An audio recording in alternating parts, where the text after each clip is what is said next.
Alright! Isang mabagyo na naman na araw sa ating lahat mga kababayan, Luzon, Visayas at Mindanao. At sa mga sulok tayo ng ating mundo, sana ay nasa mabuti tayo, nakalagayan at walang sakit-sakit ang lahat. Ito po si Ivan mga kababayan at welcome back dito sa ating YouTube channel. Okay, so mga kababayan ko, as usual, before tayo mag-start, i-welcome muna natin ang ating mga bagong viewers, mga subscribers at mga followers dito sa ating channel. Thank you so much na nagustuhan ninyo ang ating channel. At syempre, pasalamatan natin ang mga viewers na nag-like, also nag-shares ng ating mga vlogs. Thank you so much at God bless po sa ating lahat. E also, i-shoutout natin ating mga pinalangga na mga legends, ang mga senior citizens. Hello po, kumusta ang lahat? And also, i-greet natin ng happy birthday si Ma'am Rebelina Rolian na nandyan sa Hong Kong. At syempre, happy birthday sa lahat ng mga viewers na nag-birthday ngayong araw. Happy birthday! Pero sa mga kababayan ko, syempre hindi natin kakalimutan, i-acknowledge natin ang ating mga channel members. Nandyan sila si Evelyn Worley, Carl Clia, J. Tiberio Pilayo, Cosmo Defender, Samuel Membrado, and Via Bibar. And also, pasalamatan natin ang nabigay sa atin ng super thanks or pang snacks na siya Ivan. Thank you so much kay Sir Lito Bungalan, nagbigay sa atin ng 50 pesos. Thank you so much. Okay, so mga kababayan ko, ngayon ang landfall ng bagyong Wilma. So as usual mga kababayan ko, you know what to do. Lalo na sa mga kababayan natin na madadaanan ng bagyo na to. So iwas na kayo din sa mga lugar na medyo critical yung area at saka prone sa landslide. Dyan rin sa mga coastal area mga kababayan. So dapat iwas na ho tayo. For safety precautions mga kababayan. Okay, so para maiwasan natin yung problema. Okay, so again mga kababayan ko, sa mga madadaanan ng bagyo, stay safe tayo. Alam niyo ba na parang babae yung lugar na sa Ivan? Dito, Leyte at saka Samar, parang babae. Ladies first. Lagi kasing inauna ng bagyo mga kababayan, di ba? Every time merong bagyo, dito talaga yan dadaan una. Kasi parang gateway yung Leyte at saka Samar mga kababayan sa mga bagyo. Kaya kami po ay sanay na sa bagyo. Isipin nyo sa isang buwan, ilang bagyo laging dumadaan dito sa lugar na sa Ivan mga kababayan. But anyways, so stay safe again sa ating kababayan ho na mga apektuhan or madadaanan ng bagyong Wilma. Okay? Mga kababayan ko, uunahin muna natin. Ito na namang ginawa ng mga ka-DDS natin, yung mga DDS na nangaangkin ng proyekto ng Marcos admin mga kababayan, kasi nga hindi sila makamove on doon sa programa or doon sa bridge mga kababayan na Bocana Bridge na nakita nila si PBBM na siya yung nag-inspect doon sa bridge mga kababayan. Diba galit na galit talaga sila? Hanggang ngayon, hindi pa rin ho sila makamubuon. Ginawan nga nila ng EI video mga kababayan. Diba si PBBM na tumalon doon sa bridge? Yes, meron pong nag-viral ho na EI video. Tumalon si PBBM doon sa bridge. Kasi sila ay nasasaktan. Kasi gusto nila na makita doon na mag-inspect sa bridge mga kababayan ay yung si Digong or yung si Sara Duterte. So meron silang follow-up. Ano yan sa Ivan? Tungkol na naman dito sa OFW lands mga kababayan. Na according dito sa mga ka-DDS natin na yung OFW lands mga kababayan dyan sa NAIA, proyekto daw yan ng Duterte admin. Diba gunggong talaga alam nyo mga DDS, ako ay dating OFW at 10 years ako doon sa Saudi Arabia, sa Riyadh, Saudi. 10 years ako. Wala pa si Digong or hindi pa presidente itong si Digong, OFW na ho si Ivan. Kasi dumating ako doon sa Riyadh mga kababayan, that is December 15. At saka yearly ho akong umuwi. Aside doon sa una. Kasi ang aking kontrata mga kababayan, nung nagsampan ako doon sa Saudi, after 2 years pa akong makapagbakasyon. And after that, yearly na po akong nababakasyon mga kababayan sa Pilipinas. Every December. Nakita ko yung OFW lands, that is 2024 mga kababayan, that is January. Kasi diba yan po ang time na nagkaroon doon ng inspection. Nakita natin diba si dating speaker Martin Romualdez at kasama niya yung si Arnel Ignacio mga kababayan. That is 2024 January. And also nakita rin po natin si First Lady Lisa Marcos mga kababayan. Ngayon inangkin ang proyekto na yan. Duterte admin daw yan mga kababayan kasi noon meron na daw ganyan mga kababayan at saka nawala lang. Ngayon binuhay daw ulit. Hindi kasi alam ng mga DDS na yon ay hindi OFW lunch. Diba? Kasi ang kanilang word na ginamit mga kababayan, OFW lunch, yan daw ay project ni Digong. Yung tambayan noon ng mga OFW, hindi yon OFW lunch. Yung nandun sa Manila mga kababayan, yan po ay tinatawag, di ba naalala ba natin na pension house mga kababayan? Meron kasi under yon ng POEA at saka ng OWA mga kababayan. Tinatawag yon na pension house if I'm not mistaken. At saka tinatawag rin yan sa programa ng OWA, that is OFW halfway home doon sa Manila. Pero ibang-iba ho sa OFW lunch mga kababayan. Bakit sa Ivan? Kasi yung OFW halfway home, yon ay tambayan sa mga OFW na distress or yung naabuso doon sa ibang lugar mga kababayan. So nang sila'y umuwi, meron silang temporary shelter. Yun na po yung pension house at saka yung halfway home mga kababayan.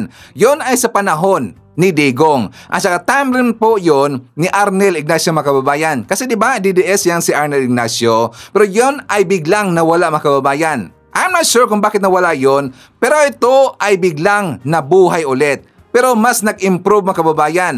Nag-improve. Pero hindi katulad sa pension house, hindi rin katulad sa halfway home mga kababayan nung nandun sa Manila. Ibang-iba. Mas maganda ho yung OFW dance mga kababayan.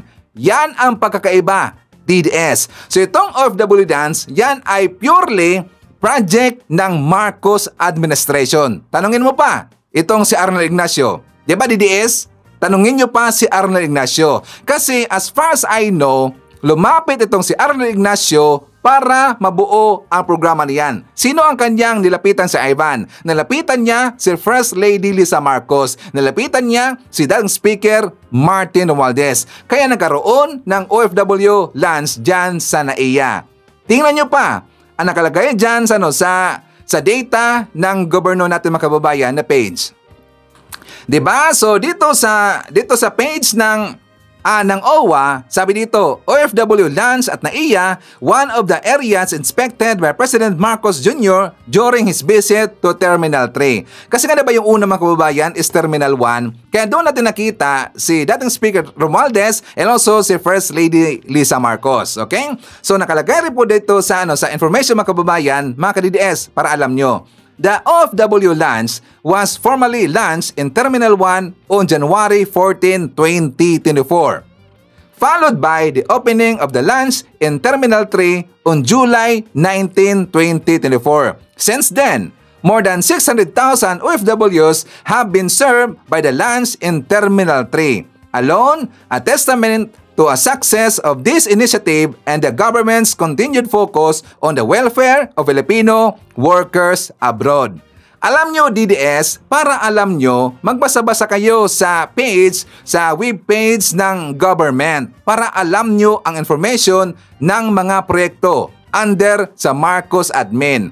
At isa ang OFW lunch, under ho yan sa Marcos administration. Yan ay proyekto ng Marcos administration. Gets na ba natin?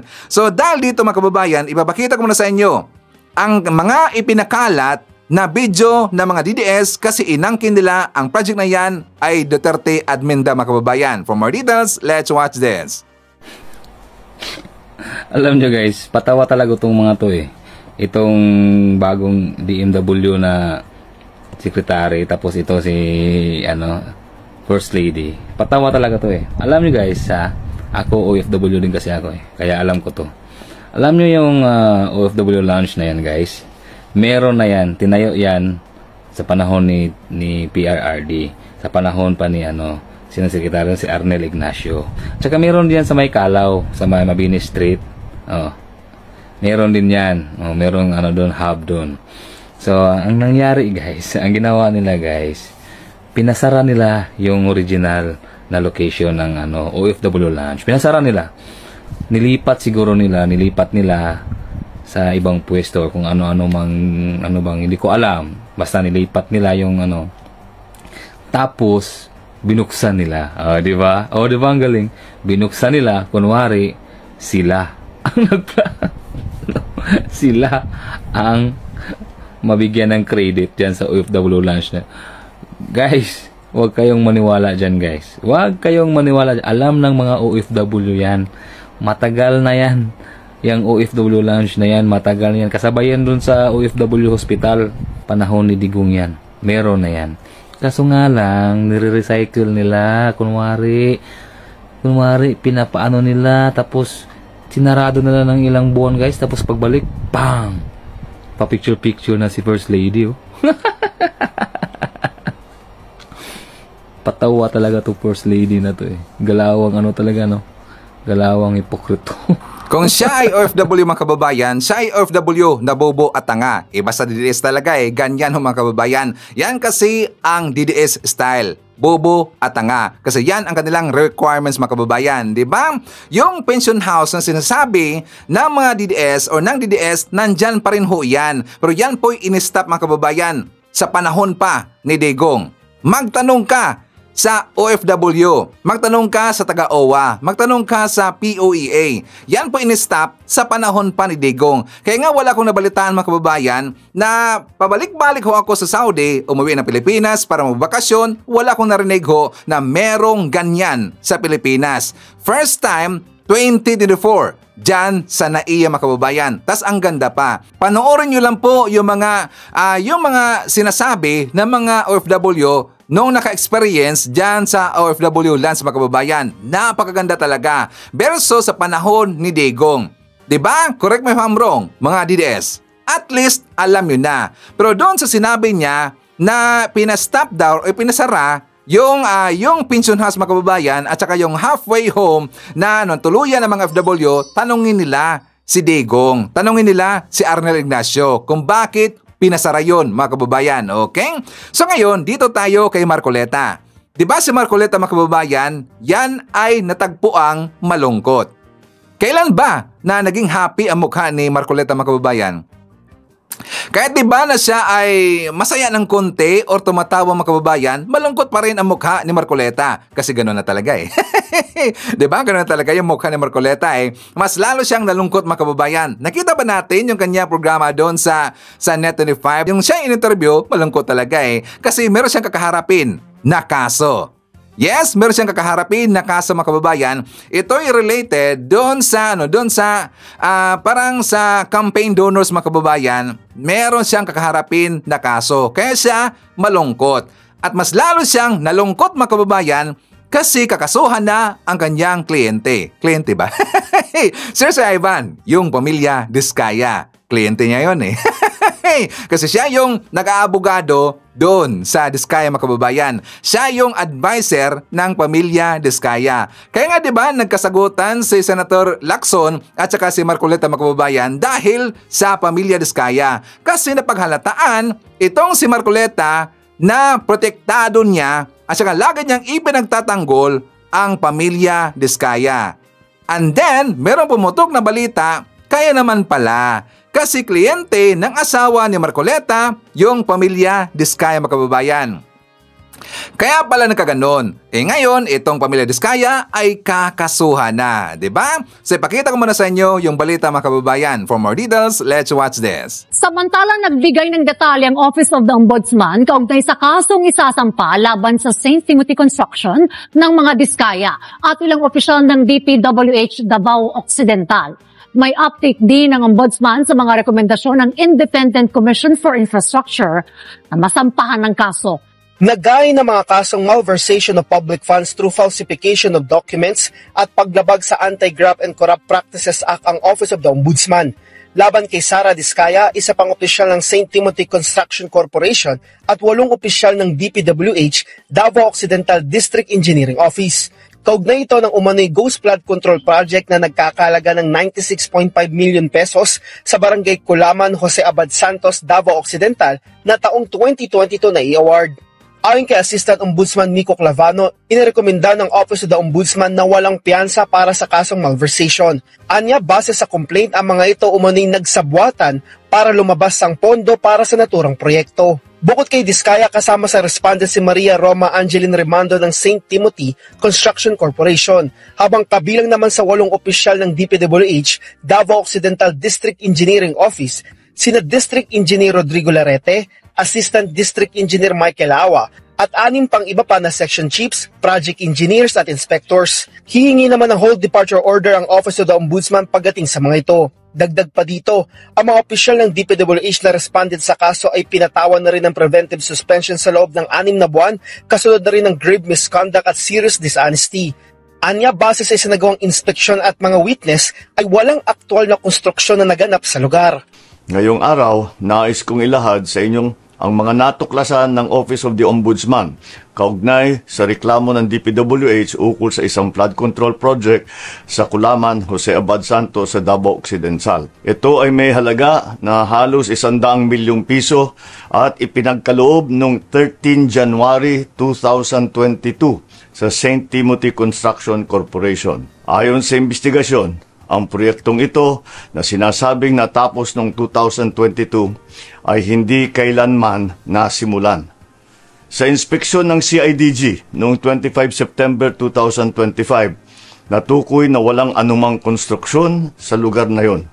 Kinumpirma ng mga indigenous peoples at barangay officials sa kanilang joint affidavit na walang naganap na implementasyon ng proyekto. Natuklasan ng Ombudsman yung mga isinumiting final billing, certificate of completion at inspection reports ay palsipikado o hindi tumutugma sa aktwal na kalagayan ng proyekto. Maging mga video at larawan na hinarap ng respondent ay walang timestamp at hindi mabalidate na tumutukoy sa proyektong ito. May mga private at public na individual na pinangalanan sa reklamo na kinabibilangan ng sa St. Timothy, si Cesara Rowena C. Diskaya at Maria Roma Angeline D. Rimando. Meron pang iba, mga ibang nasa ahensya ng DPWH na nasama rin sa kasong ito. Dahil ayon sa Ombudsman, ang mga respondent ay naglabas at nag-aproba ng mga dokumentong ginagamit para sa pag-request at pag-release ng buong halaga na halos 100 million pesos, kahit na walang natapos o nasimulang proyekto. Ayon sa kanilang finding, ang mga respondent na ito ay kumilos ng may manifest partiality, bad faith o gross negligence. Nagdulot sila ng undue injury sa gobyerno at nagbigay ng unwarranted benefit sa kontraktor. At may pakikialam ang ilang private respondents sa nangyaring sabwatan.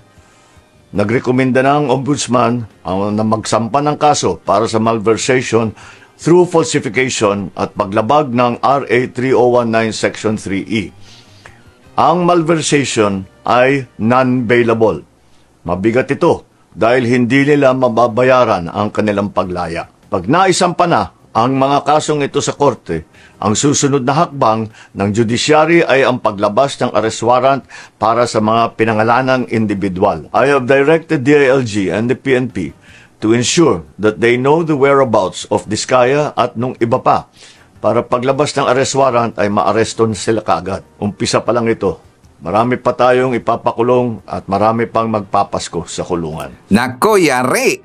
Ito ay warning ni PBBM dito sa mga korap na opisyal dyan sa ating gobyerno, mga kababayan. O diba, yan pa ang weak leader, so maraming magpapasko sa kulungan, mga kababayan. Yan ay warning ni PBBM. So ito sila ay sinampulan. Alam niyo ba, mga kababayan ko, na magagalit itong sa Marcoleta kapag siya ay nakakabasa sa Facebook, sa mga post dyan sa Facebook, or makakarinig kapag siya ay sinabihan na ipinagtatanggol niya yung mga Diskaya, mga kababayan. Di ba mahibad ka agad? Ikitang-kita naman kasi, di ba, sino ba ang hindi magdududa sa kanyang ipinakitang asta, mga kababayan, kapag pag-uusapan na yung mga Diskaya. At saka meron rin po siyang sinabi noon, nalalaban natin, na ayaw ni Marcoleta na ibigay or isurrender ng pamilya Diskaya ang mga ninakaw nila na pera, mga kababayan. Nalalaban natin yan, di ba, pinigilan or ayaw ni Marcoleta? Bakit kaya? Meron ba siyang patungdong, mga kababayan? Yun ba yung ipang babayad sa kanya? Kasi kliyente. So tingnan niyo po yung asta ni Marcoleta. Di ba nakakaduda, mga kababayan? Let's watch this. Your opinion, because you are the chairman of this committee, Mr. Chair. What's your ang mangyayari nito, so, mas credible si Bryce kesa Diskaya. Bakit gano'n? Why are we trying to prejudge this? Hindi, Mr. President, we're still in the process of investigation. If we are in the process of investigation, why are you then so we should not protective of judge. the Discayas? Why are you so protective? I am not protecting them. O, diba, booking mga kababayan? Kasi ang gusto ni Marcoleta ay gawing state witness itong pamilya Diskaya. Gawing state witness, isa lang yung mastermind mga kababayan, sila yung pinaka-guilty, tas gagawing state witness, diba? Ito kasi si Marcoleta nakakaduda talaga eh. Isa pa, kaya nga tinatawag natin na naging kliyente ni Marcoleta yung pamilya Diskaya kasi siya rin ang nag-a-advise doon sa pamilya Diskaya kung paano magiging state witness mga kababayan. At yan po ay nabuking ni Congressman Jinky Luestro. For more details, let's watch this. Who gave you the idea about state witness? Bali, ito po ay sinubukan po namin sapagkat kami po ang Please respond to the question, Mr. Diskaya. Tinanong ko rin po sa mga lawyers din po namin. What do you understand about becoming a state witness? Who decides for you to become a state witness? Presidente po at saka yung Senate po. I don't DOJ, think so, DOJ Mr. po. Diskaya. Becoming a state witness is a decision that comes from the court and not from you. And there are requirements that we have to consider. Do you appear as not most guilty? Yes po, Your Honor. But you have to realize nonetheless, Mr. Diskaya, it is not you who decide. It is the court who decides whether you will be admitted or not as a state witness. And if you are not admitted as state witness, definitely then you will be one of the co-accused. And with your admission that you made already in the Senate and before this committee, I think the offense of plunder is already established. That is why I wish to go back to the question. What made you decide to execute this affidavit, considering the very complicated consequences of your admission? Your Honor, I ask my counsel muna. Yes, please.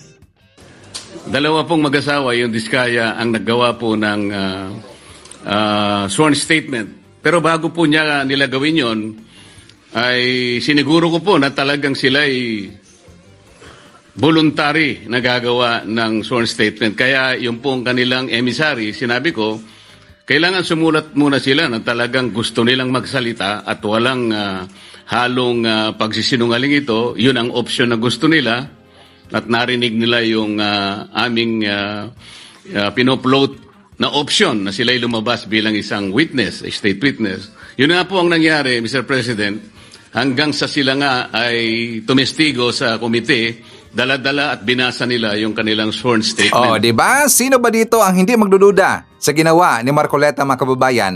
Protektado niya, di ba? Ipinagtatanggol niya lagi ang pamilya Diskaya. So maraming nag-iisip na itong si Marcoleta ay protektor ng mga Diskaya mga kababayan. Pero nag-failed, hindi nagtagumpay. Kasi kinasuhan ang pamilya Diskaya at saka sila ay posibleng makukulong before ang Christmas mga kababayan. So maraming makukulong himas-rihas sa panahon ng Christmas. Ano na? Marcoleta. At saka isa rin sa kanyang isa rin dito sa napapalungkot dito kay Marcoleta mga kababayan kasi di ba sila po ay nagkasagutan ni Senator Amy Marcos.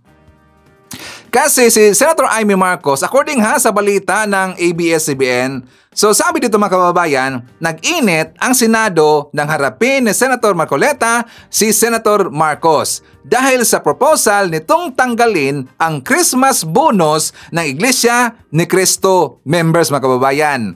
Kasi nga diba merong kumakalat na daw itong si Marcoleta ay meron siyang mungkahi or proposal mga kababayan na tatanggalin na daw yung Noche Buena kasi wala dang kwenta mga kababayan at dagdag daw ng gastusin. Siyempre, nung yan ay narinig ng mga Katoliko, galit na galit talaga. Kasi yan po yung tradisyon ng Katoliko mga kababayan. Yan po ang ating tradisyon every Christmas, ang Noche Buena. But I am not sure kung yun ba ay totoo mga kababayan. Basta nabasa ko lang. So siguro isa yun sa napapalungkot dito kay Marcoleta.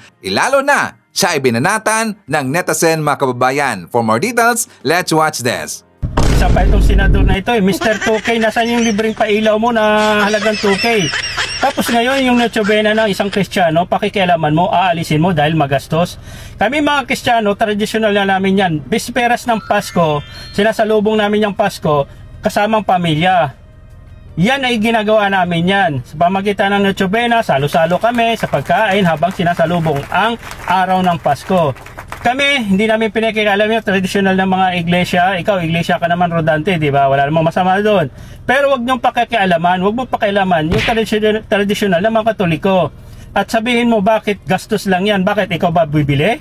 Ikaw ba nagpapasahod sa amin? Hindi, kami mga tao ang nagpapasahod sa'yo bilang senador. Ito, maingay dito sa senador. Di ko alam bakit nanalo to eh. No? Akala mo, laging tahol ng tahol sa senado eh. Bobo kasi ang bumoto kay Marcoleta, di ba? Butata tuloy.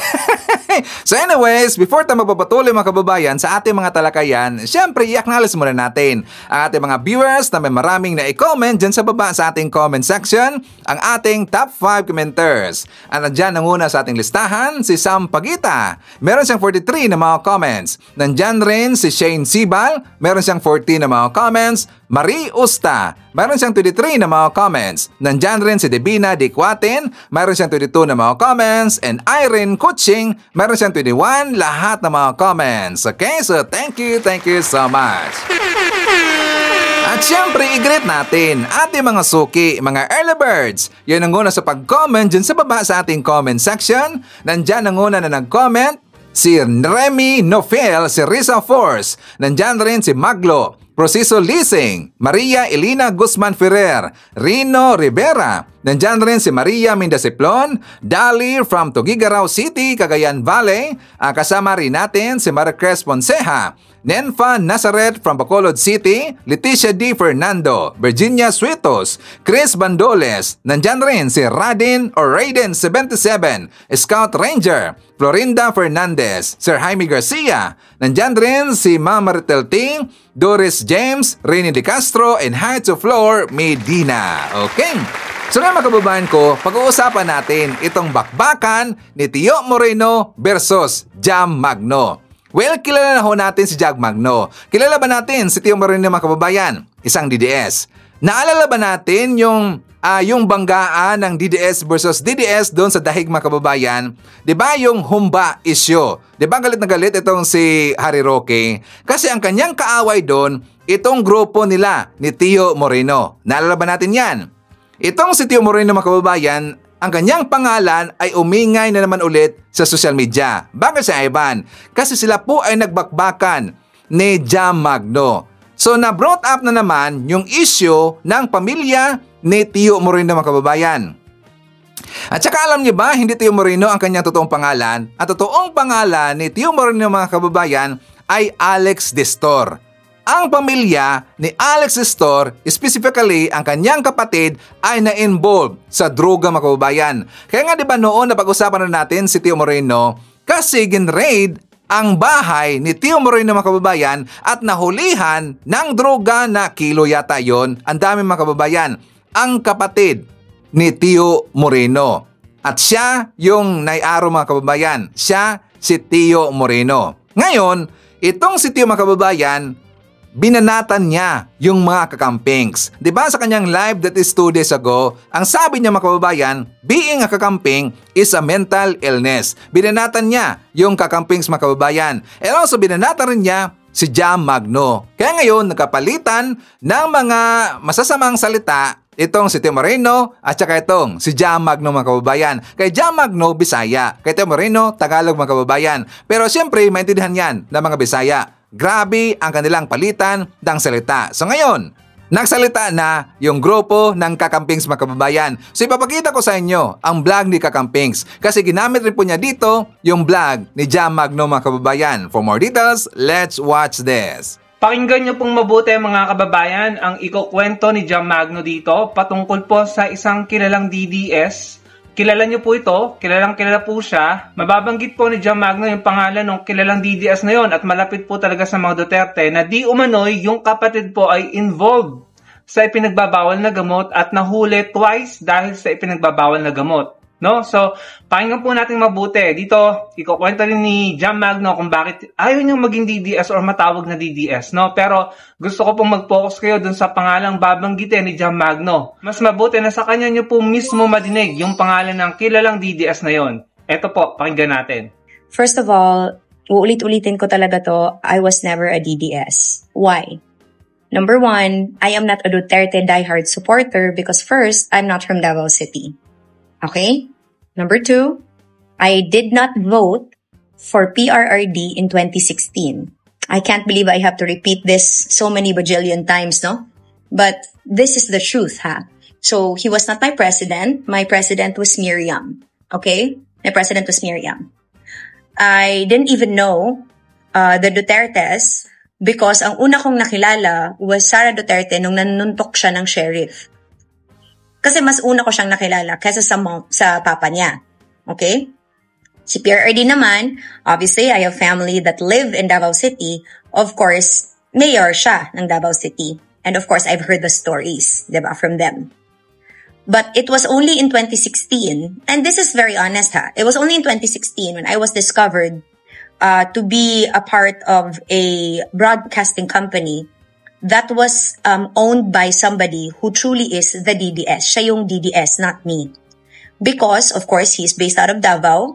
And number two, of course, he truly values the leadership of the Dutertes. Okay? So in turn, I imbibed that.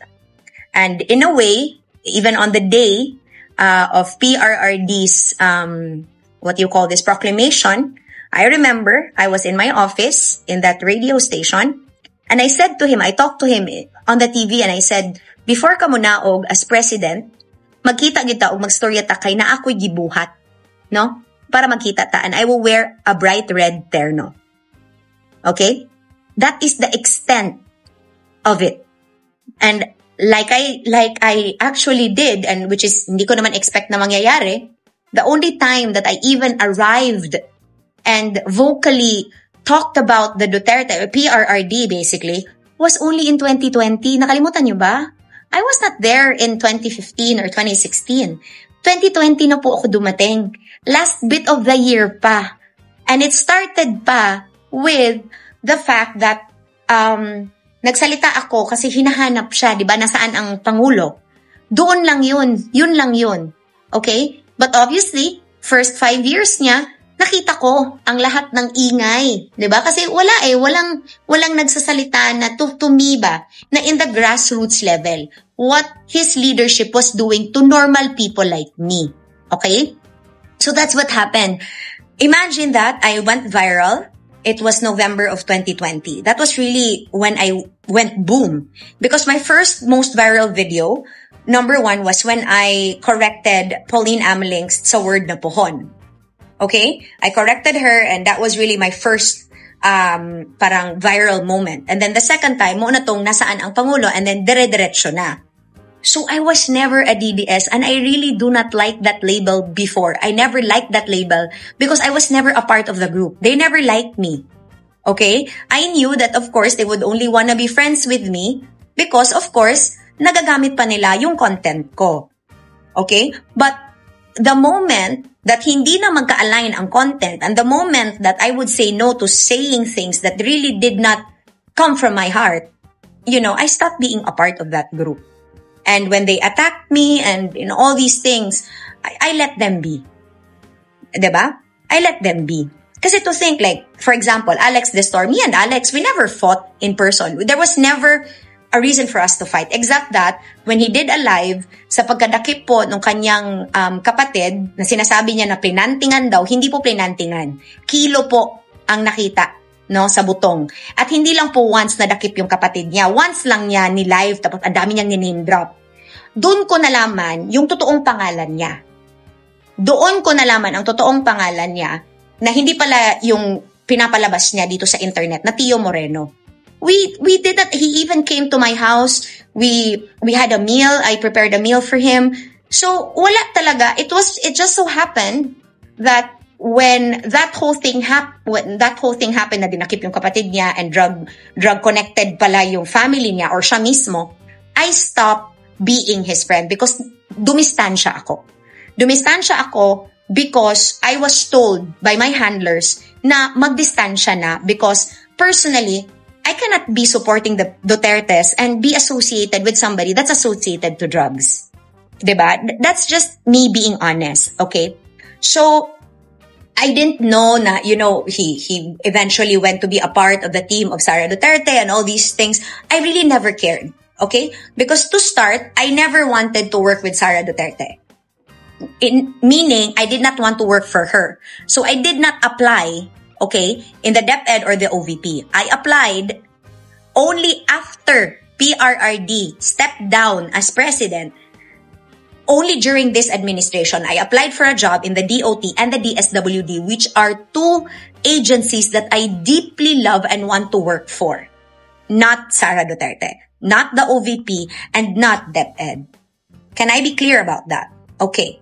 Now, nawala na po ako sa side ni Sara Duterte kasi may personal po silang ginawa sa akin.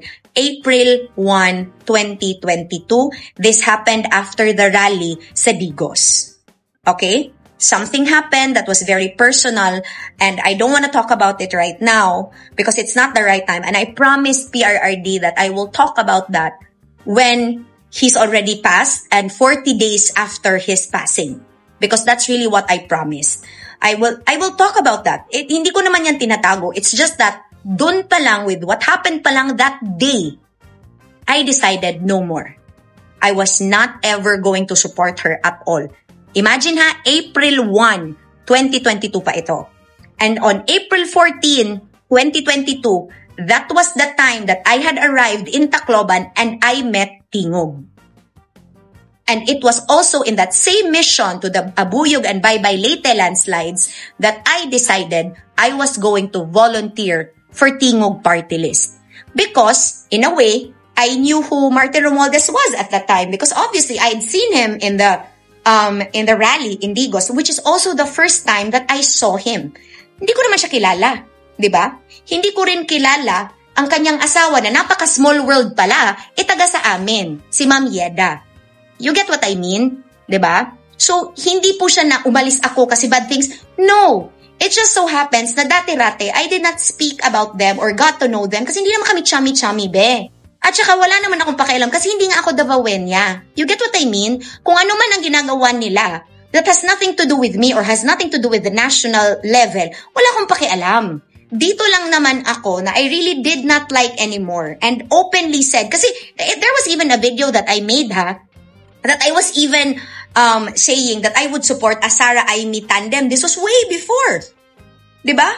Because I get that the next plan nga talaga, which I was so amenable to, na the plan talaga is ang susunod talaga na presidente kay BBM, si Sara talaga, and I was so okay with that until I saw how she started this entire problem that we are in right now. Because I was shocked. Because a week before she posted Tambaluslos, okay na okay pa siya ng taong ginago niya. Magkasama pa sa meeting, masaya pa lahat. You get what I mean? And obviously, ako that started to support Tingog and stayed there and saw how Tingog is good at work and I like their values, it just so happens that Martin Romualdez is not defensive.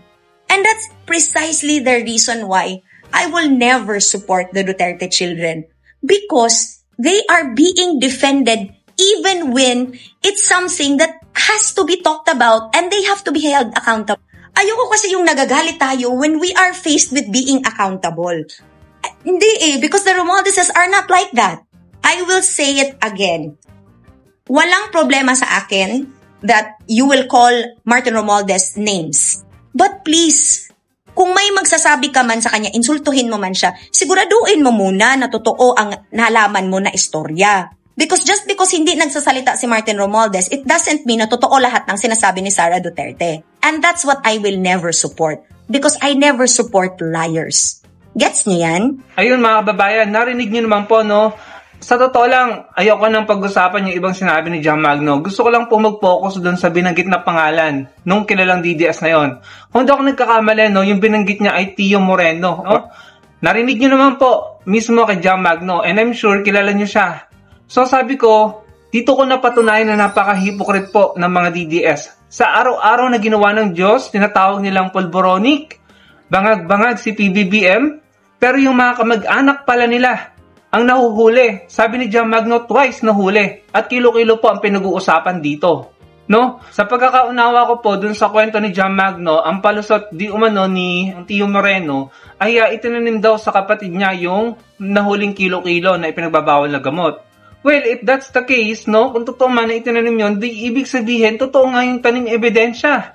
Hindi po ba mga kababayan? So kung sinasabi nga daw po nung Tio Moreno na tinaniman lang or inilagay lang sa kapatid niya yung kilo-kilong nahuli, di ibig sabihin totoo nga yung tanim ebidensya.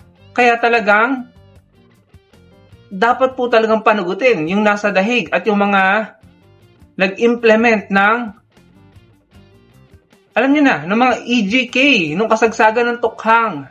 Dahil ang dami pong evident na tanim ebidensya, pinalaban, pinilit lumaban, or in-EJK mga kababayan. Pero going back, araw-araw niyong pinupulaan at iniinsulto si PBBM. Pero, yung mga kamag-anak niyo naman pala, kapatid niyo naman pala, narinig niyo naman, sila involved. Di umano, hindi natin kinukumpirma ha, na totoo yung sinabi ni John Magno. Pero, totoo na nahuli yung kapatid ni Tio Moreno dahil mismo si Tio Moreno nag-live daw at kinumpirma ito at binibigyan ng justification or palusot, pero sabi nga ni John Magno twice daw nahuli at kilo-kilo yung nahuli. Kaya lumayo, kaya sinasabi ni John Magno lumayo siya doon sa Tio Moreno. Tama nga naman, bakit ka didikit, no? Kung may ganun na pala. So, ang sa akin lang, hypocrite kayo. Inaraw-araw niyo si PBBM, pero kayo naman pala itong may mga tinatagong baho at kumpirmado kasi nahuli ng pulis. Yung mga mag-anak nyo, kapatid nyo. Hindi po ba mga kababayan? At saka ito ha, may napanood akong isang kasenyor na loyalist vlogger. Tama yung sinabi niya medyo senior citizen na yata siya kasi yung pangalan ng vlog niya is kasenyor and nurse siya, pinapanood ko. Sabi niya, si PBBM yung pinagbibintangan ng bangag, ng gumagamit or pulburon, pero yung mga senyales, simptomas, no? At pangitain ng pagkalulong ng isang tao sa bawal na gamot ay nakikita doon sa mga taong tumatawag ng bangag kay PBBM. Doon sa mga taong palamura, mainit ng ulo, hindi kayang kontrolin ng sarili, violent sa pananalita, yun yung mga simptomas na mga totoong gumagamit Wala kay PBBM yung mga ganong simptomas. Sa totoo lang, malumanay magsalita, kalmado, at hindi nakikipag-away, hindi violent So, I agree with that, no? Pero ito nga, going back, ang hypocrite yung mga DDS. Kayo naman pala, yung mga kamag-anak niyo naman pala, ang nahuli ng mga polis. Kaya pala si Miss John Magno, and I respect and salute her dahil umiwas siya, lumayo siya, dinistansya niya yung sarili niya. At yun ang tamang gawin. Dahil mahirap ma-associate sa ganyan. So, dapat magpaliwanag dito si Tio Moreno. Again, lilinawin natin, hindi natin kinukumpirma yung mga bagay-bagay na yan, pero sinasabi nga ni Miss John Magno, si Tio Moreno mismo ang nag-live para sabihin, magpaliwanag. Pero, hypocrisy, no? Parang kayo, pinaproject niyo yung sarili niyo, nagalit kayo sa mga bawal na gamot, sa mga gumagamit, sa bla bla bla. Pero meron naman pala kayong mga tinatagong baho. Kung totoo yan. Hindi po ba mga kababayan? Ganyan naman kasi ang mga DDS. Diba sila napakalakas talaga mang-asar, mangmutya, manlalait, mang-akusa. Pero sila pala dito ang merong tinatagong baho mga kababayan. Katulad kay Tio Moreno, diba? Nasangkot pala sa droga. Alam niyo ba mga kababayan na itong si Tio Moreno, siya ay speech writer or script writer ni Sara Duterte. Alam ba natin yan? So lahat ng mga speech ni Sara, siya yung gumawa mga kababayan. Kaya nga katangahan, kabubuhan yung speech ni Sara kasi DDS ang gumawa sa kanyang speech mga kababayan. Kaya ganyan ang kalalabasan. Kasi si Tio Moreno ang gumawa mga kababayan, di ba? So ito rin po ang kaabang-abang. Di ba sabi ni Jam Magno na meron siyang malaking revelasyon, pasabog tungkol kay Sara Duterte kapag wala na daw si Digong mga kababayan. Kapag wala na si Digong, chigi na, so dyan niya sasabihin kung ano ang kanyang nalalaman tungkol dito kay Sara Duterte mga kababayan. Yan ay malaking kaabang-abang. Okay? So, isa-tama na natin. Nandyan si Cristina Soriano from Dammam, Saudi Arabia. Hi to Hop Shinobi from South Korea. Nandyan rin si Josephine Gallego. Shirley Risman. Marilyn De Los Santos from Hawaii. Nandyan kasama rin natin si Lito Bungalan at sa Bungalan family na nandyan sa Kupang, Muntinlupa City, Manila. Hi to Luisito Niedo. Nandyan rin si Evelyn Alog, David Kian, si Rocabo from Saudi, hi to Fel Macabato from Toronto, Canada, Erma Apostol, Jensis Uy from Bohol, nandyan rin si Neneth Okendo, Evelyn Garcia, Mones Borromeo, Maximo Magdalena from London, nandyan rin si Tono de los Rias from New Jersey, Divina Dicuaten, Derby, and hi to Lorely Bernardo. Okay, so mga kababayan ko, ipapakita ko sa inyo itong interview ni dating Senator Trillanes. For more details, let's watch this. But the odds are not are against it. Because to begin with, hindi siya voluntarily na-cooperate. I mean, kung sabi nila kinidnap siya, flight risk siya. Because the moment the kidnappers free him, why would he go back to them, right? And what is your read of the ilang pages? 15 page ba yung response ng prosecution team dun sa interim release issue? I mean, they had a long response, diba? Just for the sake of people who are not familiar, what is your read of the way the prosecution team responded? Okay, very very telling na doon sa press release ni Kaufman, sinasabi niya na may agreement daw na hindi daw mag-oppose. Kaya nga maraming na-deceive doon. A lot in the media na-deceive, some personalities na and it created some panic. Na teka muna, ba't hindi in-oppose? Pero yun ang nakita mo, yung ginawa ng prosecution, sinabi pala there was never any agreement. So in-oppose sila vigorously yung motion na yun. So, ano ibig sabihin nun? Part nung acceptance fee nung legal team ay yung lobby component and yung PR component. So, andyan na yan. Then kasama na ngayon yung fake news at kung ano-ano. Kaya kailangan natin din maging vigilant dun sa information na nakakalap natin. So, yun. So you're quite confident Malabi interim release. And as far as the health of the president is concerned, it's taken care of. I mean, first world ang facilities sa Hague, no? Pero baka na-depress siya kasi last time I checked, when I was there in dun sa labas ng detention facility, only ang makapasok is abogado and yung direct family. So that means he cannot meet a lot of people he would want to meet. I mean, this is a president who's very gregarious, to put it mildly, right? Baka naman na-depress daw siya kaya gusto niya ng interim release para ma-meet niya yung mga ibang kaibigan niya sa buhay. I'm sure. And dapat ma-depress lang siya. No? Kasi yan na yung part ng penance eh. The penance starts not with the sentencing, but now, ano siya. Palagay ko, doon pa lang nung on the way to The Hague, nag-crash na yung mundo niya eh. Na from sitting at the top of the world na sisipain niya kung sino, pati Diyos, lahat. Pope, minura, from that summit, ngayon ando doon siya. So, sana ma-depress nga siya. Dapat para maramdaman niya lahat ng pagkakamali niya na ginawa sa buhay niya. Well, speaking of that, Digong is just one side of the coin, no? He could be he's allegedly the mastermind dito sa budol, drug war, whatever you want to call it. But that inevitably brings us to Bato de la Rosa, Senator de la Rosa, who won with almost, more than 20 million votes. He was almost number 2 after Bongo. So, siguro feeling niya ngayon, he has a fresh mandate, he's coming in strong. But that doesn't make him immune from the warrant of arrest that should logically come for him. If Digong is gonna face that, he should face it just as much, right? Kasi siya yung nag-execute ng war on drugs in Digong, at least in the first year or so. Yes, and by the way, let me inject, hindi lang si Bato kasi si Bongo is also in play. Kasi siya yung nag-finance based doon sa mga testigo. Doon sa Quadcom hearing lumabas din to. Siya yung nag-finance. So, ano sila hindi sila pwedeng, kumbaga, lahat sila played an integral role in the commission of the crime. Kaya they're as guilty. At so, yan, sa nakikita natin, it may happen several months down the road pa. And again, this is very speculative, although not so, more scenario building. Yeah. Baka naman magkasabay sa hearing ni Sara and biglang it will be about Bato, not Sara anymore. I mean, that would be a crazy situation if Bato gets his warrant of arrest, suddenly announcement, nasa gitna, dinidefend niya si Sara, yung pala siya mismo ang kailangan niya protektahan sa sarili niya. I think that scenario would be favorable for Bato. He would try to seek refuge sa Senate. So, for sure, hindi yan ang gagawin. Because you think ICC is smart to look at the logistical realities? No, not ICC per se. Kasi ICC will just request for the arrest, or will just issue the warrant.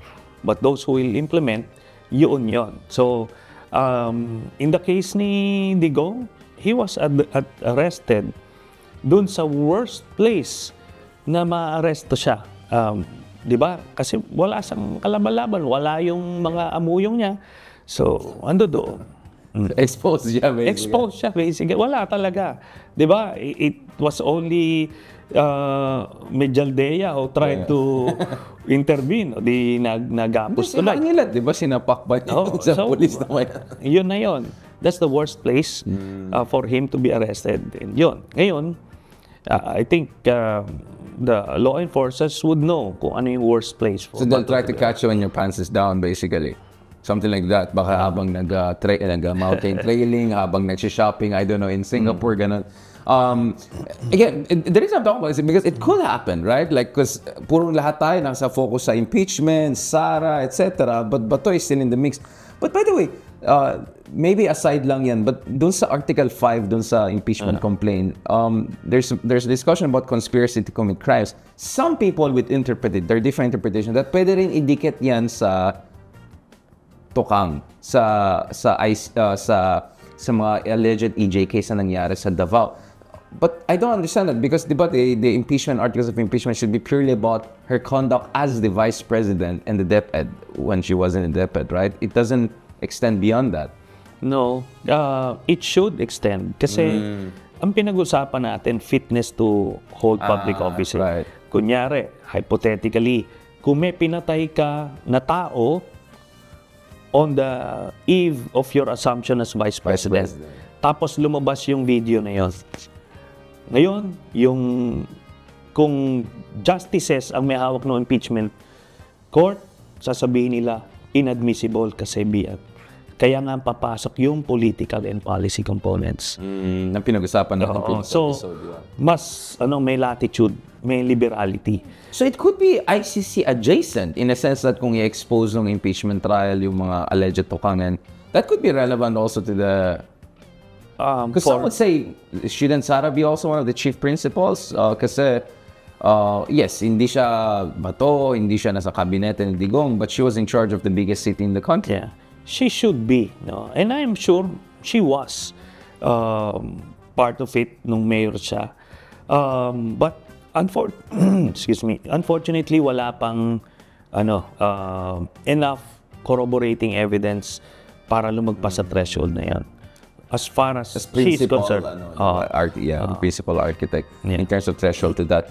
But nevertheless, that raises bigger questions, right? Because the ICC is about yung mga principals ang tinitignan. Could be 6 people, could be 11 people max or so, or could be just 1 or 2 persons, right? Although, ang basa natin is at least half a dozen based on dun sa redacted documents na nakita natin sa ICC. But having said that, obviously, Senator, the issue of mass atrocities is about tens of thousands of unexplained deaths or deaths under investigation, to put it technically. So that means maraming sangkot dito, including non-principal people, mid-level people, which brings me to the issue of security sector reform at yung trabaho ng DOJ. So from what I understand, Secretary Remulla, outgoing DOJ Secretary Remulla, said that bukas na ang DOJ ngayon dun sa protection of the witnesses. He admitted na dinoktor yung mga documentos, including sa Davao. New PNP Chief Torre also mentioned yung mga kababalakan na nakita niya when he was based in Davao as a PNP chief. What should be the next step in terms of dealing with the other layer, the next layer of the drug war, yung budol war na yan? Yung mga ibang officers na involved at yung libo-libong sa ating mga kababayan na namatay under suspicious circumstances. What should be done there? Ang na-mention mo nga yung security sector reform. Yeah. So importante dyan yung accountability mechanisms.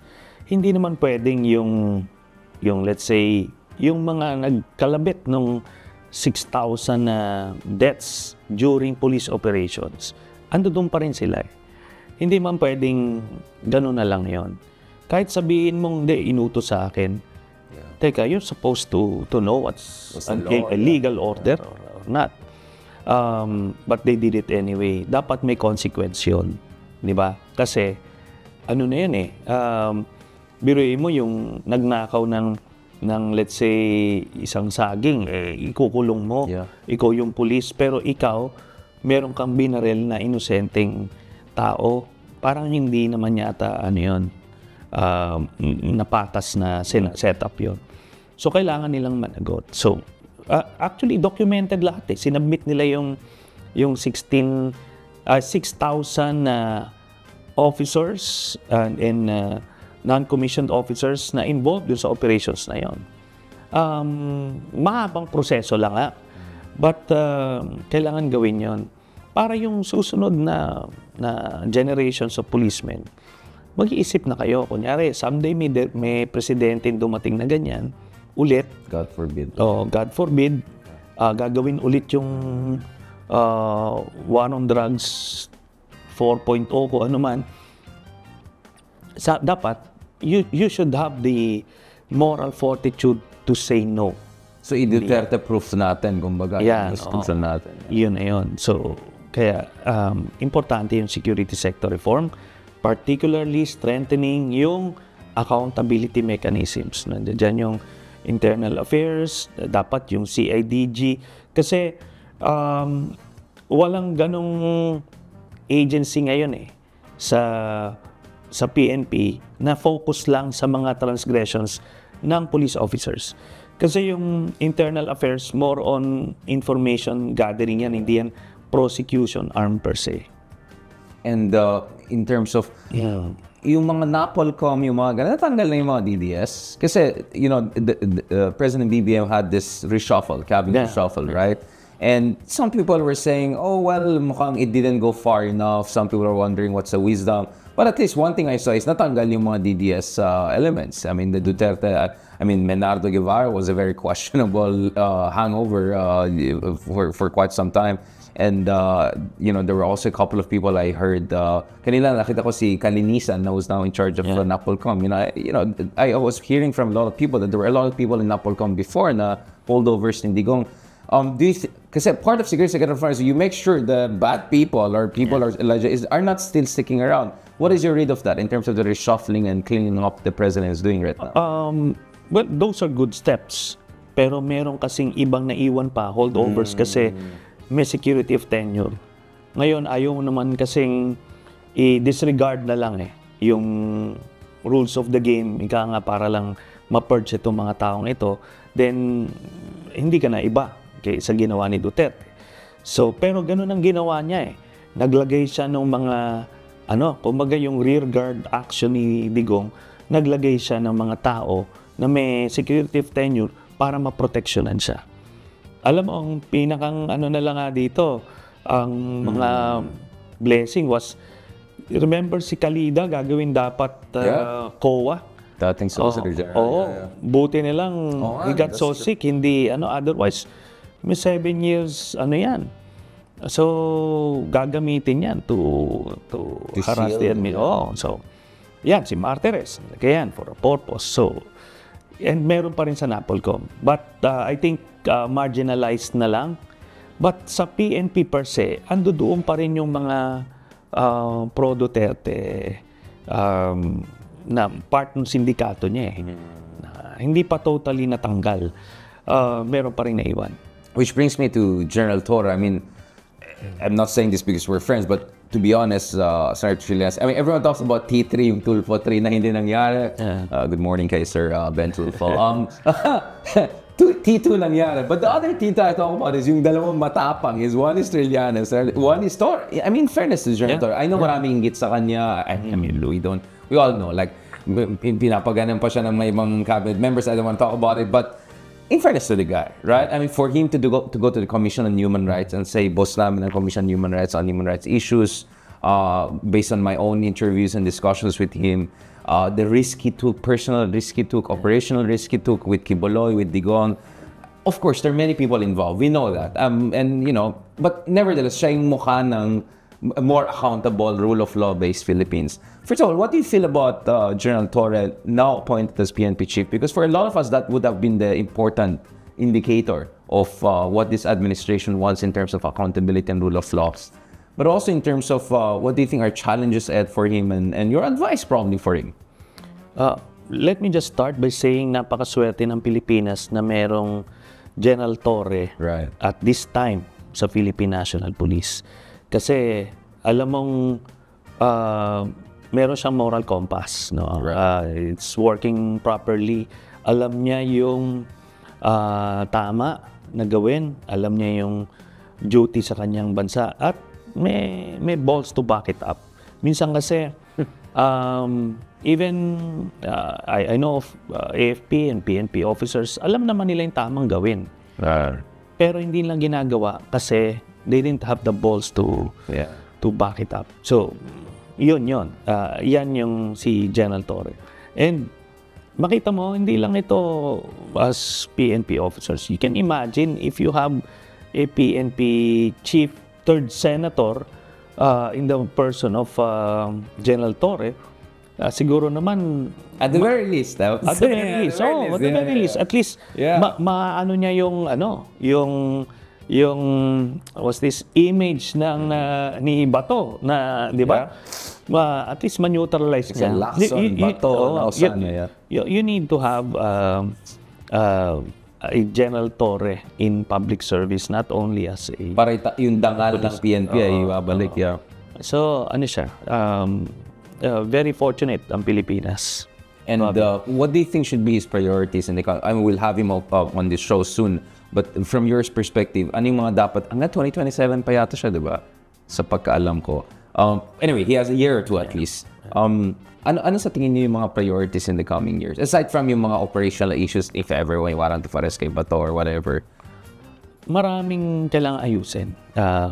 Hindi enviable yung kanyang position. Let's see, Bantag is still at large, a couple of other high-profile people. So, pero bukod dyan, kailangan yung structural changes yung mangyari.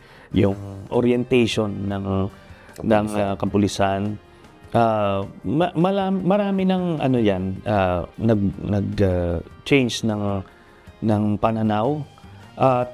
But marami pang pwedeng gawin. Ang daming scalawags pa rin . So, pero nakita mo sa kanya at every turn, nire-relieve niya yung mga tao na yan. So, I think he hit the ground running. Marami siyang ideas at ginagawa niya ito. He may not be able to do that during sa tenure niya as Chief PNP, but at least substantially marami siya magagawa by all the shades. Yung isang pwedeng gawin dyan, talagang balikan yung sa training and recruitment. Doon pa lang kailangan inculcate talaga. Ano ba yung trabaho ninyo? Ayaw naman natin yung maging masyadong tolerant na policeman, pero alam mo talaga yung linya . Alam mo yung kailangan mong gawin, di ba? Tapos, itong move to have more policemen sa ground, patrolling the streets. Alam mo yung sinasabi ni Sara, CCTV na lang. Hindi pwede yun. Kasi deterrent nga . Iba yung pagka may police visibility, yung criminal, teka muna, may police doon. marami ka ng crimes na ma-prevent just for Just the having a presence, policeman yeah. standing there. Maaaring sasabihin, wala namang ginagawa itong mga... Wala. Pero yung impact niyan sa mga kriminal malaki. Psychological.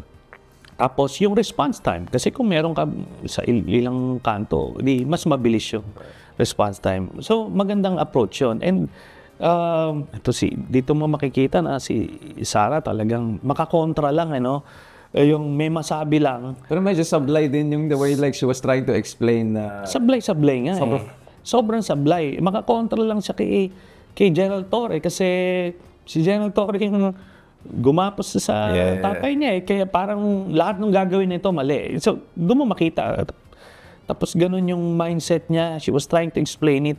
Imagine mo, kung presidente to ng Pilipinas tapos ganun ka sablay, no? May problema talaga. And, parang yung depetse ka talaga. Minsan parang, ano ulit ang sinabi? Like, hindi ko na-gets. Like, she's not even, like, at least hindi go. I mean, I'm not saying redeeming it, but at least hindi ko medyo nakakatawa, medyo spontaneous.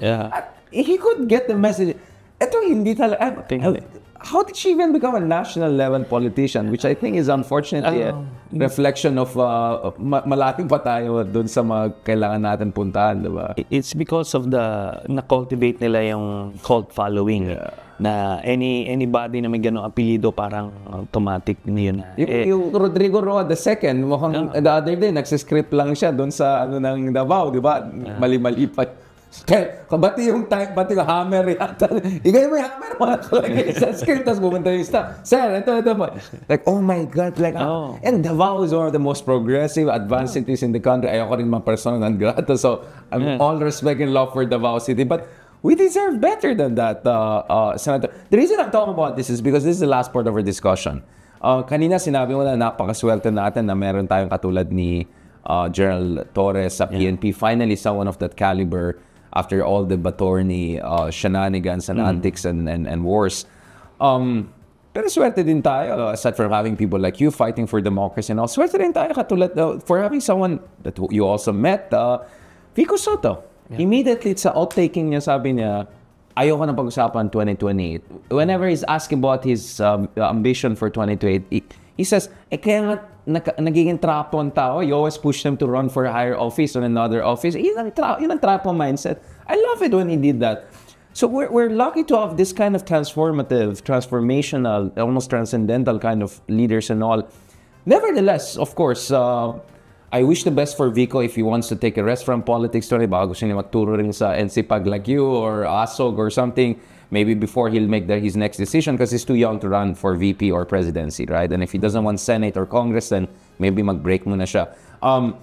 But having said that, 2028 is approaching us very, very fast. And as we speak, obviously, Senator Trillanes, you have been very clear about Riza na. And in fairness to Senator Riza, she also made it clear na bukas siya to be the standard bearer. Having said that, and again, I'm saying this purely in the spirit of democratic pluralistic discussion, there was this meeting between Bam and Lenny just the other day, and the letter, very heartfelt letter from Bam's daughter to Ma'am Lenny. Mayor Lenny also got the ground she hit the ground very fast, doing all the right things, first 24 hours pa lang. So they're now even discussion, maybe it's going to be Lenny Bam, or maybe even Bam. He did very well. He was number 2 in the Senate. Actually, like what I said, sana tumakbo ka na ng Senate. He had more important things to do. So, but before talking about 2028, can we go back again to 2025? Because it produced some very interesting results. You made it a competitive race under almost impossible conditions. That 40-60 split was unthinkable just a few months ago or even before elections. In the case of Bam and Kiko, top 5. 20 million votes in the case of Bam. More than 15 million votes in the case. Si Kiko daw ay para akala niya fake news. Number 5 pa rin siya. Kaya tuloy, ito ang Senado. Anyway, and then Akbayan number 1, right? So, many interesting things happening, Senator. Are we seeing finally some sort of mga inklings that baka the Philippines is ready to go to the next level? And that 2028 actually could be really an exciting space for kind of an interesting kind of politics? We're still in the process of assessing what really happened. Yeah. Kasi baka kasi fluke ito, baka it's a glitch or a random thing. Titignan natin kung ano ba talaga ang mangyayari. Or part glitch, part also structural changes. Yeah. Or part na talagang dynamic na yung electorate natin. So, we're in the process of evaluating that. But we need to keep our feet on the ground, continuously getting the right sense of the public pulse.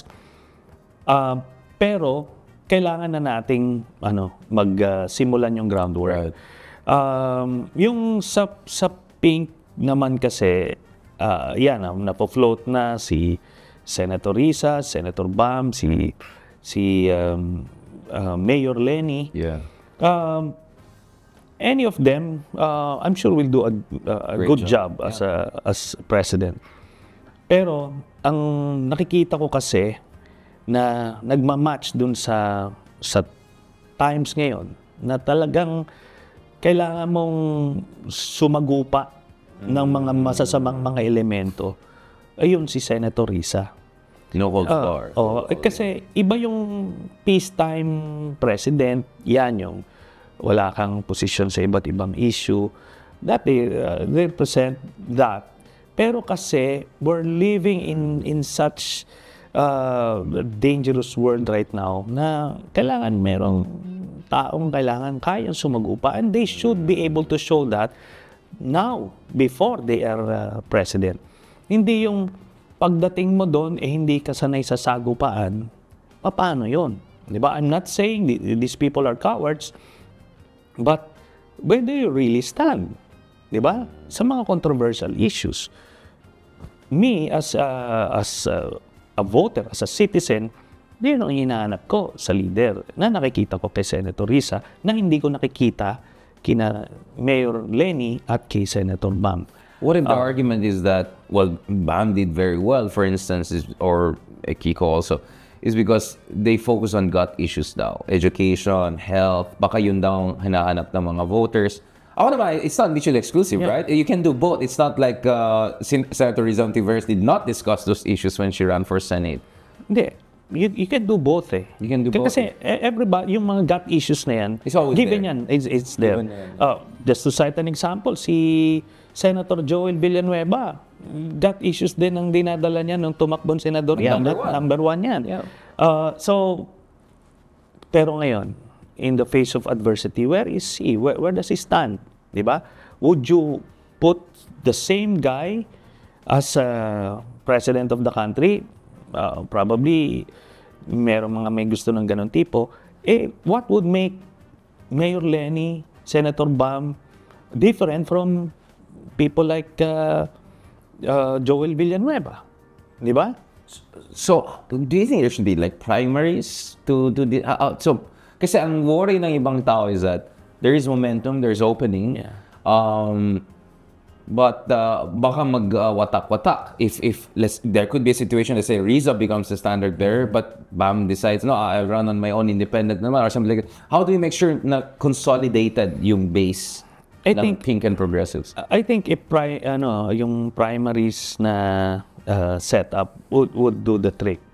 Ako naman, nakikita ko, hindi naman yan sila maghihiwalay na tipong pag tumakbo si Senator Risa, tatakbo rin si Mayor Lenny.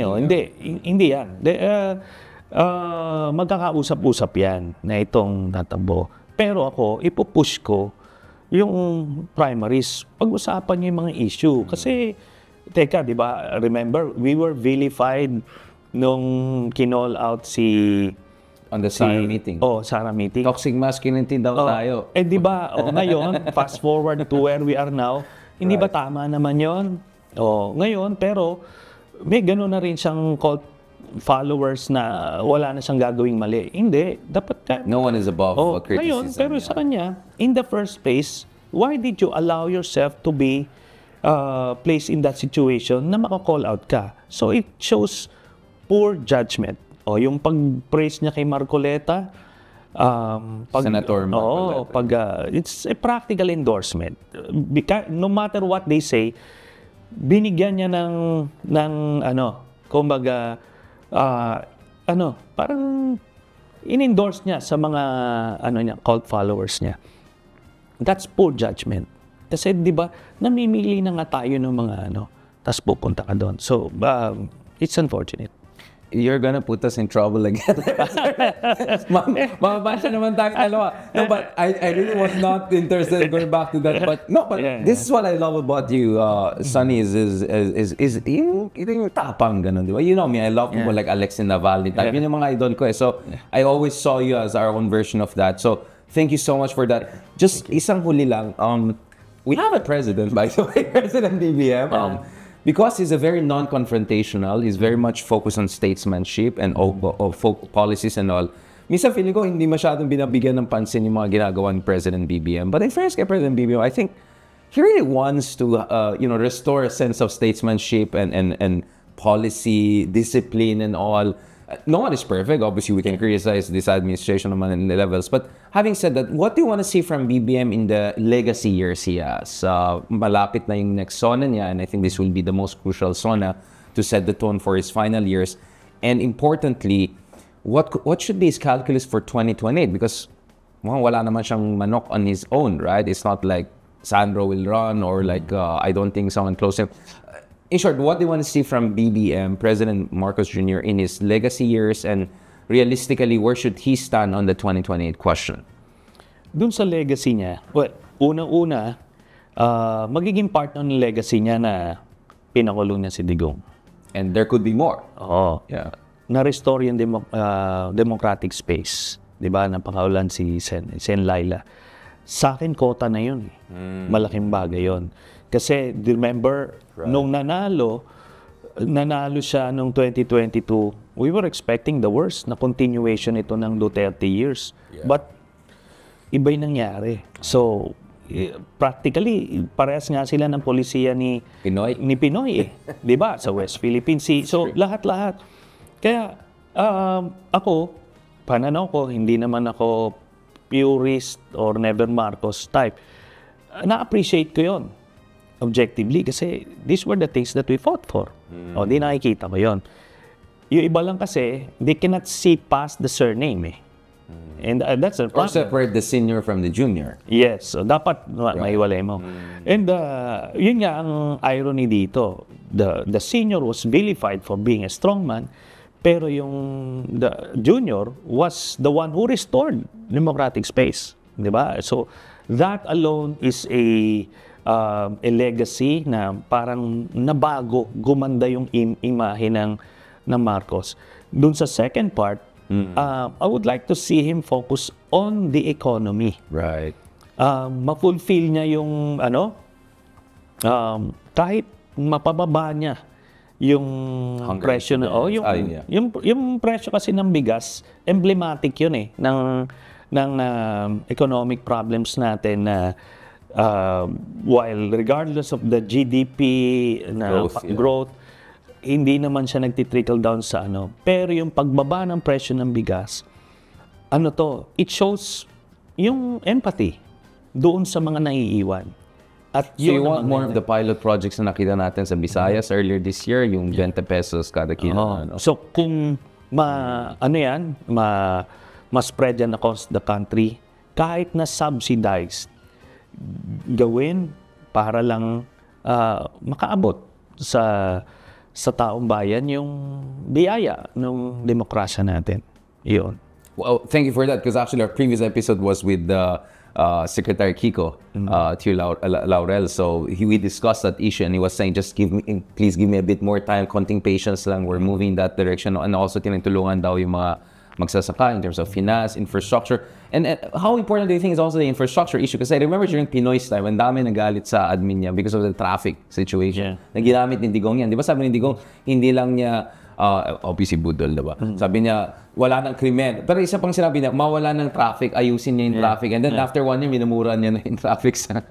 Do you think it matters for President BBM to also oversee some major projects? Because I think the subway project, the first stations will come up before he steps down, right? So do you think those things are also important in terms of setting the tone, the Philippines rising, fixing our infrastructure? I believe so. Ito naman mga long-term projects ito eh. Yung may MRT na hanggang sa San Jose del Monte, marami. So, yung mga Pinoy, hindi naman nila makikita kaagad na maralasap yan. But yes, yung mga infrastructure projects, I think that the Marcos Sr. was known for that, and mukhang meron siyang in-store din na ganito. I think magkakaroon Marcos Sr. had 21 years, but this guy, Marcos Sr. had 21 years. This one has 6 years. 6 years. So, meron din yata siyang plano ng mga major infrastructure projects, mga legacy projects, para matatandaan in the future. So, maganda yun. Basta, ito lang, ang problema kasi dito, while he's doing that, may gustong magpatalsik sa kanya. So that's a challenge really sa isang administrasyon. And pinakahuling point actually, as for 2028, do you think a kind of I don't want to call it unity, but some sort of coalition, anti-Duterte coalition, pro-Philippines coalition, do you think that's naturally the way forward to make sure hindi makabalik ang mga Dutertes? I think that should be the way forward. Kasi yung mga pinks, we have to, alam mo yung karamihan dyan, they posture na inclusive sila, and yet gusto exclusive na ganito. Cancel culture. Hindi. And yung magiging kandidato for president ng 2028, kailangan na naisipin niya na magiging presidente siya ng mga Pilipino, hindi lang ng mga loyalists, ng mga pink, or ng mga DDS, lahat. So kailangan yun, lalabas ka sa echo chamber mo, lalabas, kumaga, unifying figure ka. At yun dapat. It should be the only way to go. And alternative niyan, you'll have a return of the Dutertes. Okay, so nandyan rin si Rosana Ken, Aileen Mirano, Rowena Aguilar, Belma Micabalo, Belia Bautista, Jimmy Sabado. Nandyan rin si Gloria Marquez, Rene De Castro, Merna Fernandez, Dulcie Ubana, Maria Marilyn Imbido Bautista. Kasama rin natin si Romy Montuya, Emmy Mapalad, Ruth Perez, Junicio Peralta. Nandyan rin si Elpa Ikri from Tuna, capital of the Philippines, and Haitso Ninita Umaling. Okay, so mga kababayan ko, yan natin manakalap na mga balita ngayong araw. Kung nakaabot ka po sa portion na to, sana nagpag-like na ho tayo. Libre po ang mag-share, libre din na mag-subscribe. Again, maraming salamat sa mga viewers na hindi nag-skip ng ating commercials. Thank you so much. At before natin tatapusin ang ating programa ngayong araw, sana sabayan nyo si Sir Ivan para sa ating live messaging prayer. Amang makapangyarihan, sa oras na ito ay itinataas namin sa inyo ang lahat ng pamilyang maaapektuhan ng paparating na bagyo. Kayo po ang maging kanlungan nila. Ilayo sila sa panganib. Bigyan ng lakas, malinaw na isipan at sapat na pangangailangan para mapaghandaan at malampasan ang unos.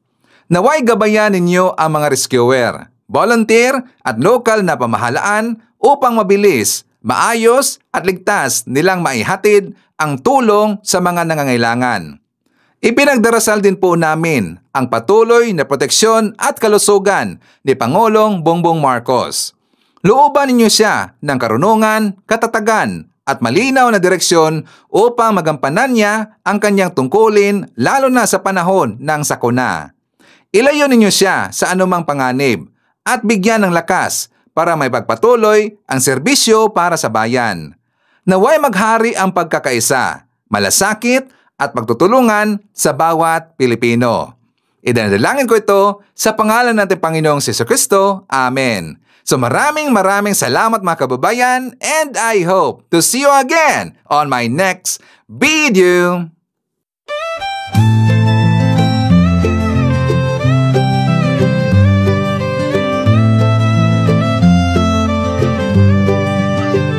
Sa bawat pagsikat ng araw, ikaw ay nandyan.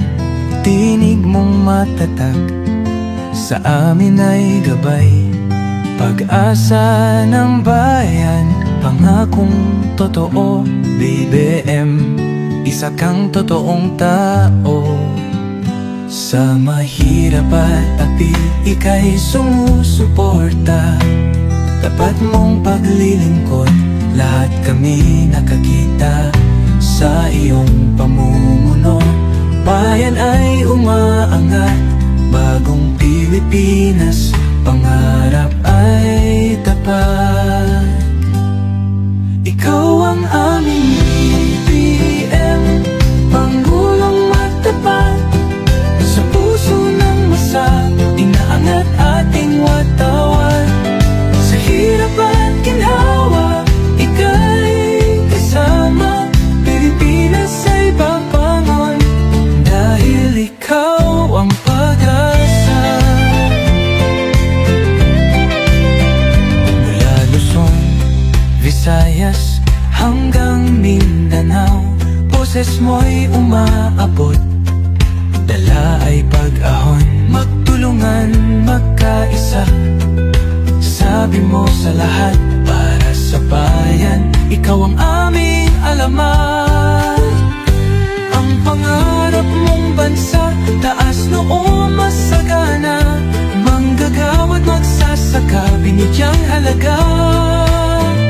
Serbisyong totoo, hindi pagpapanggap. Ang puso ng bayan, ikaw ang hinahanap. Ikaw ang aming BBM, Pangulong matapat.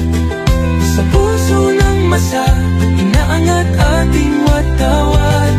Sa hirap at ginhawa, ika'y kasama. Pilipinas ay babangon, dahil ikaw ang pag-asa.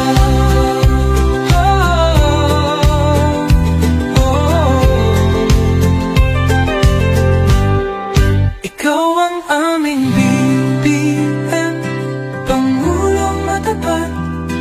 Sa puso ng masa, inaangat ating watawat. Sa hirap at ginhawa, ika'y kasama. Pilipinas ay babangon, dahil ikaw ang pag-asa. Kaya't kasama mo kami sa iyong adhikain. Bagong Pilipinas, sabay nating